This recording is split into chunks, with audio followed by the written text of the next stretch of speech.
Good. How are you doing? Thank you for Oh, having me on your show. of course, it's so delightful to talk to you about a life designed since you have designed your professional life. And I can't wait to hear all about it. So I just know a little bit because we talked a little beforehand, but you were engaged in a 9 to 5, like so many of us have been. And you said, I think I might like to go out on my own and sort of take control of my own destiny. And that is a leap. It Sometimes is. I suppose people can fall backwards into kind of consulting or, a division of a company breaks away. There are different ways this happen, but for most of us, it takes some planning and to first know that it's even possible. So you are John, the video guy. That's how they find you, John, the video Yep. guy.com. John the video guy. And so, share a little bit with me about your journey, and then I have more questions because we're new creators on our Life Design platform. So I think I probably need everything you do. But share with us how you got started.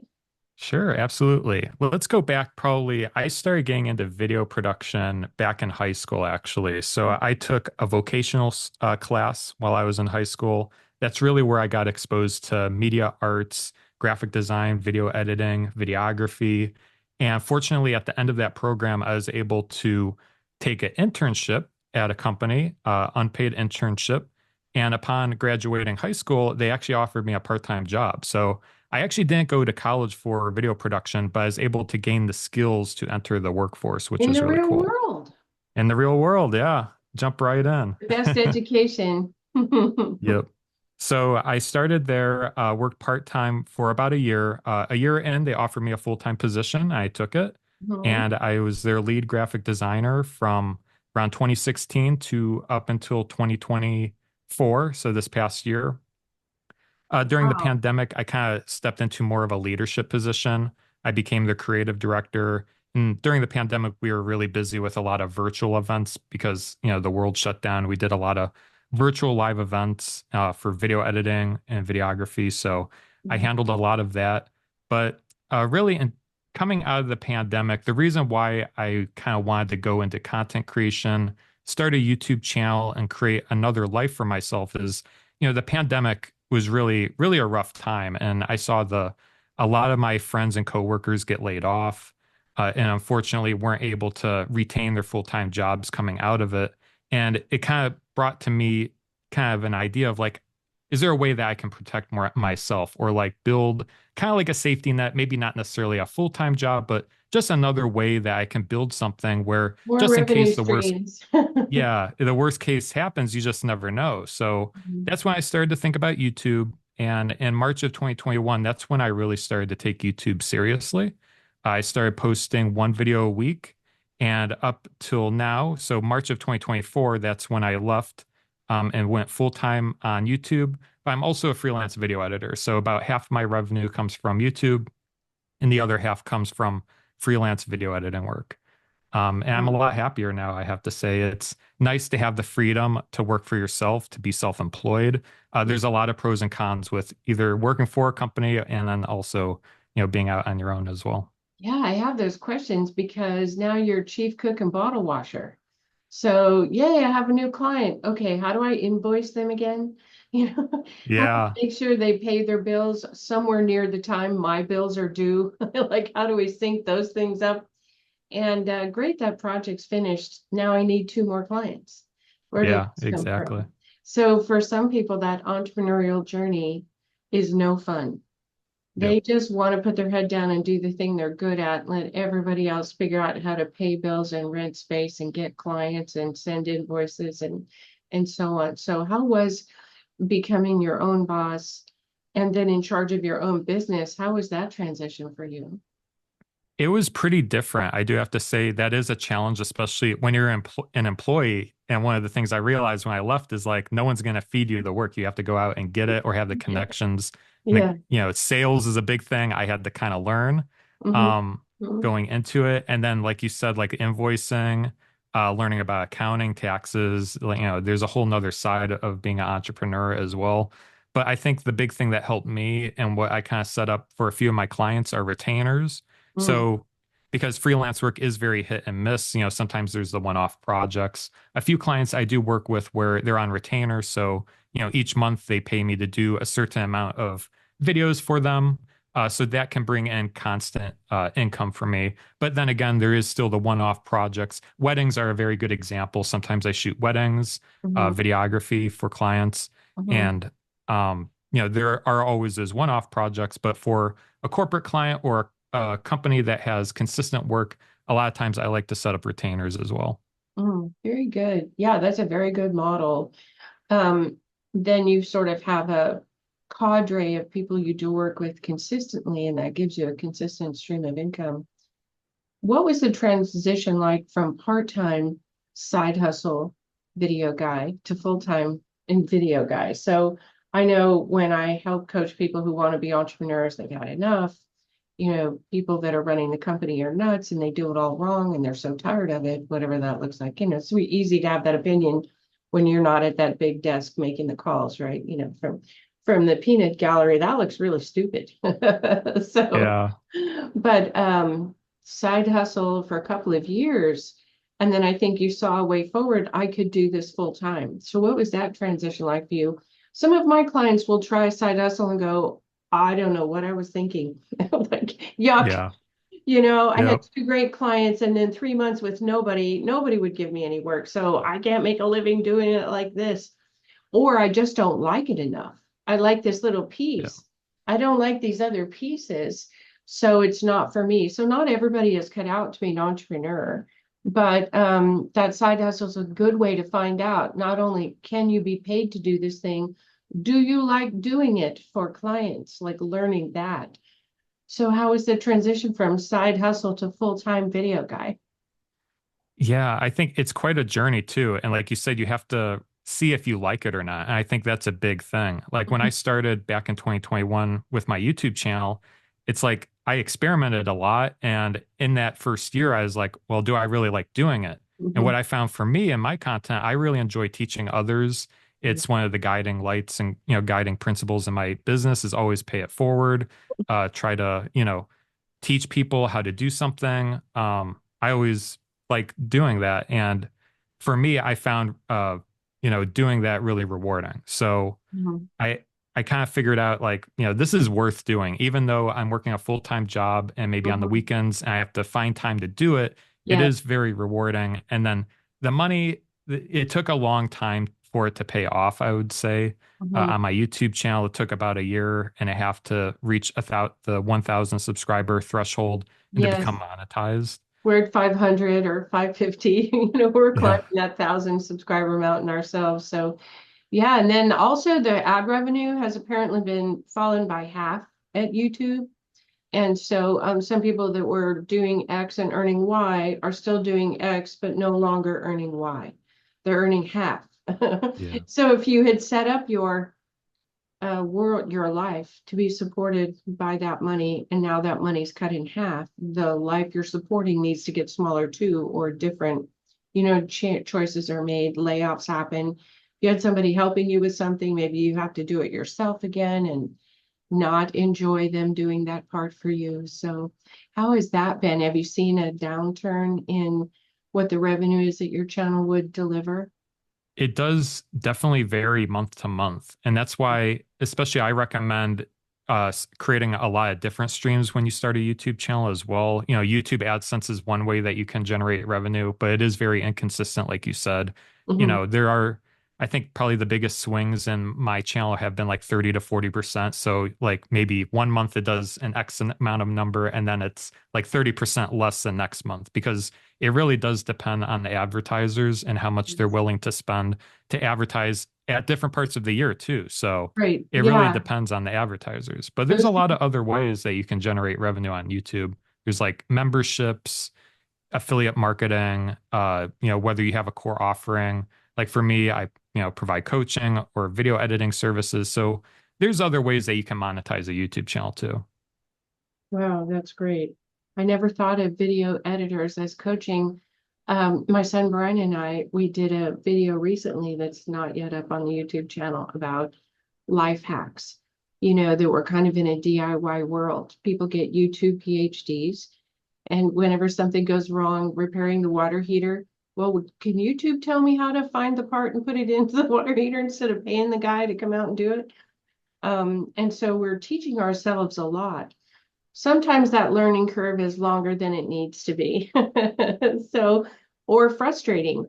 And so getting a coach to help you, well, let's get you out of the gate. Let's get you your first 250 subscribers and help you show the path to the 1,000. Or now that you have 1,000, let's teach you all the tricks of live streaming or whatever that looks like. So yeah, so tell me about your coaching practice with new creators. How do they, work with you and what kinds of things do you show them? I think you mentioned you might have a workbook or an assessment on your website.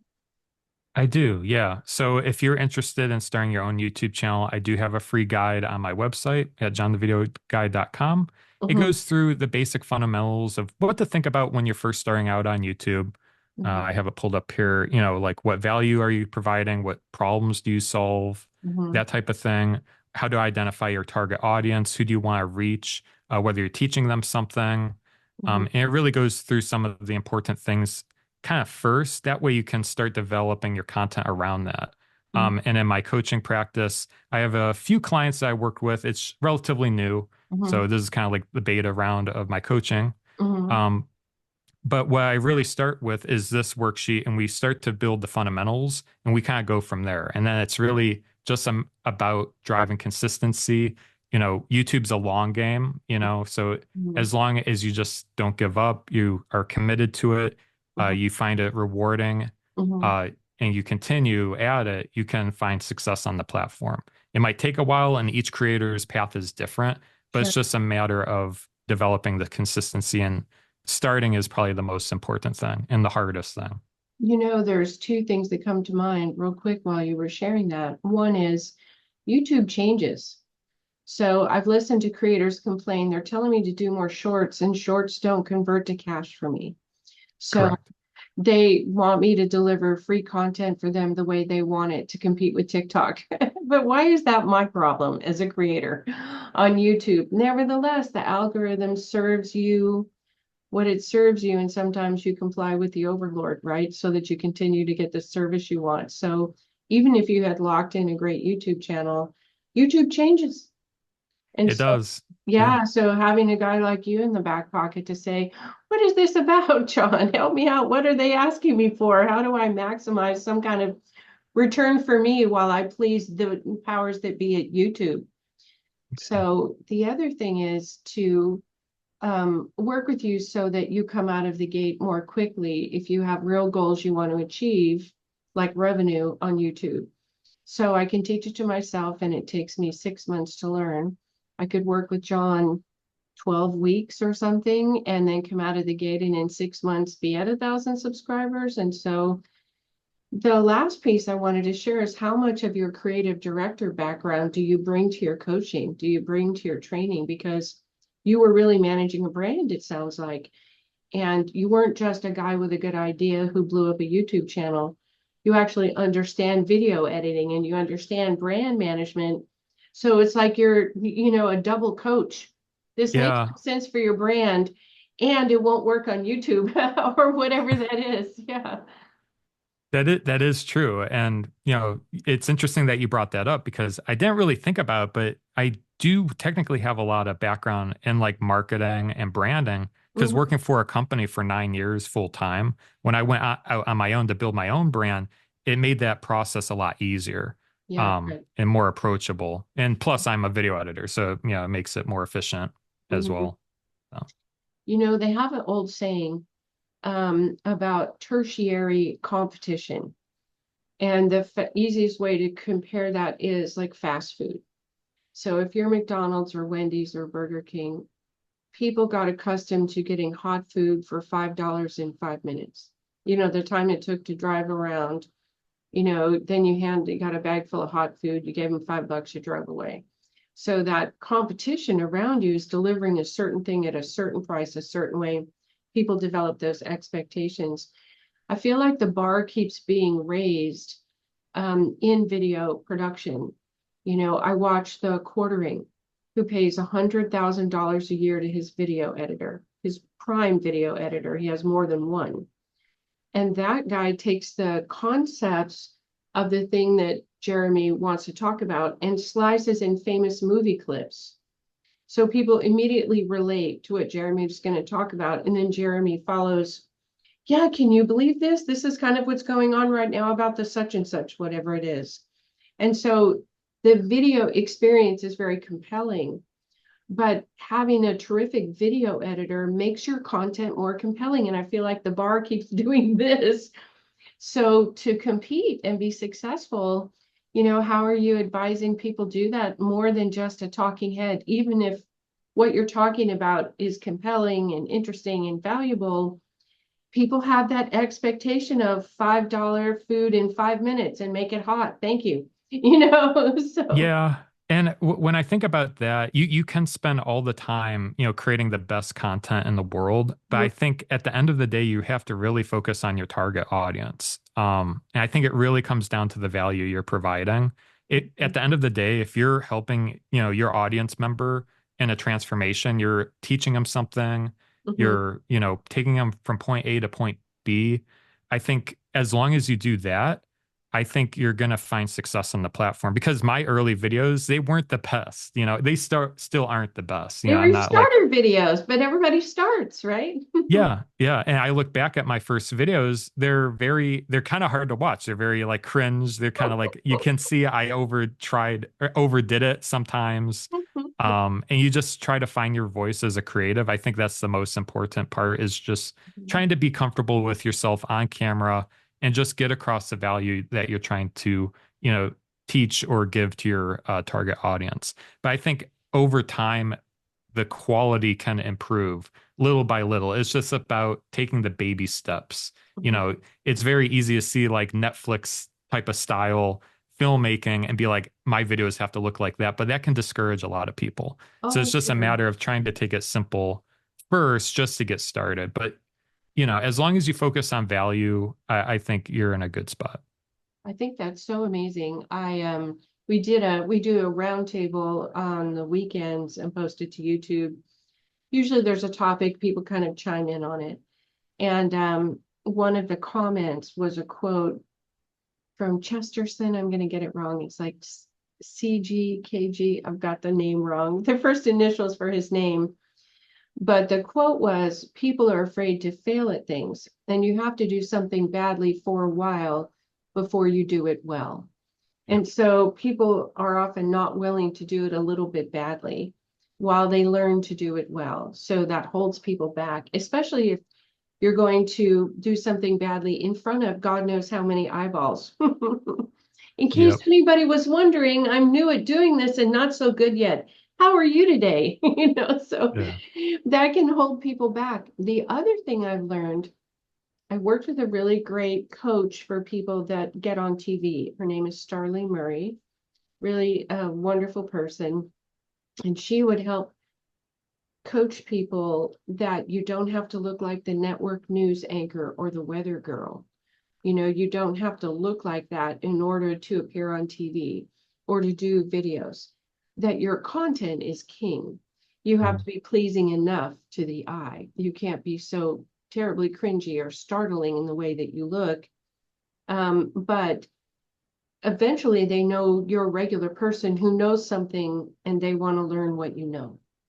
And Yep. so to relax a little bit about maybe not being ready for the Hollywood Walk of Fame while you do your videos and just know I'm going to share compelling content that'll move the needle for someone who cares about the thing I'm talking about. How do you coach people about image and doing things a little bit poorly in the beginning until they learn to do it well? Yeah. And I think that's one of the big hurdles too. First, because people aren't natural or feel comfortable, turning on the camera and then speaking into it. It takes practice over time. I Mhm. think you have to pretend when I first got started, almost like pretend the lens or the camera is your best friend or someone that you really want to help. Okay. I have that person in the back of my mind when I'm speaking to them. Oh, So I'm thinking like it makes it a lot easier because it's like, okay, what would that person want to hear from me? you kind of have to have some imagination to do that, but that's one way that you can approach it. But I Hmm. think really it depends over time. You just, it begins to become more natural.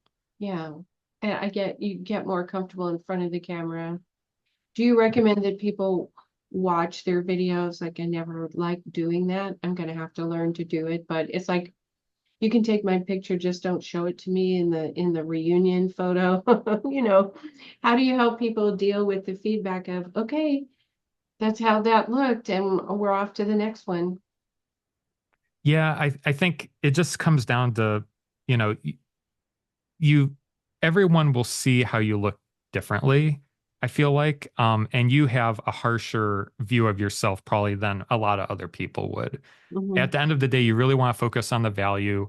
Like a lot of times, especially when I think about like my early videos, like Hmm. if I really look at the value of it, like am I providing value for the, you know, target audience, or am I going off talking about something, or if I, you know, is it that much of a distraction to where we need to cut it out, or is it okay? And I think it's just trying to be comfortable with yourself to a degree is part of that. But really, as long as you're providing value, you're concise, you don't ramble. A lot of times I rambled in my earlier videos where I'm like, oh, this guy is blue Well, I'm today, you talking to know. my friend in my But head anyway, and he never minds when I ramble. This friend in my head yeah, I'm talking to.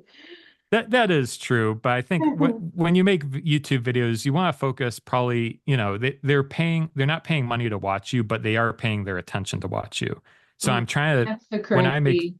that's the currency, yeah. So I'm trying to always think about like what can I provide Mhm. and value. It's not here's the big thing. It's not about you, it's about the viewer. So I think once you make that shift in mindset of like stop being self-conscious about how I look, Mhm. just provide value and try to focus on the viewer, I think that's one way that you can overcome that. That's a good shift. Okay, so I have a YouTube question for people that are starting their YouTube channels or want to improve them.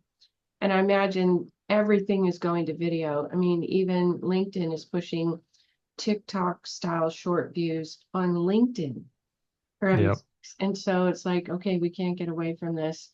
Um, there are rules about what you can say and what you can't say. Like during the pandemic, you couldn't talk about the pandemic. And I Hmm. think anybody who had concerns about their channel probably didn't talk about politics during a political season because you were going to have half the people disappointed with whatever it is you said. So why would you touch that third rail? You know, if it's not the topic, if you don't have a channel around that, why would you do that? Yeah.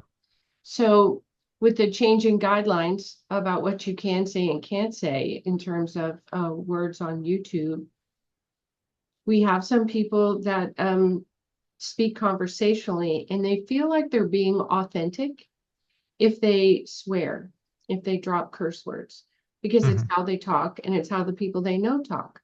And other people say, why do you have to swear? Yeah. Some of it's unconscious. So, how do you give people guidance about be authentic, but also tailor your speech because you're on YouTube? It's kind of like a push me, pull you a little bit.